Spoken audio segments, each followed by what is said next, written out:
আর কিছুক্ষণ আগে দেখলাম যে আমাকে নিয়ে ট্রল করছে। এখন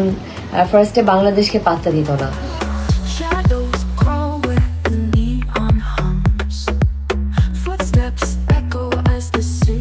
ফার্স্টে কিন্তু কেউ আমাকে অত স্ট্রংলি নেয় নাই, ভাবছে যে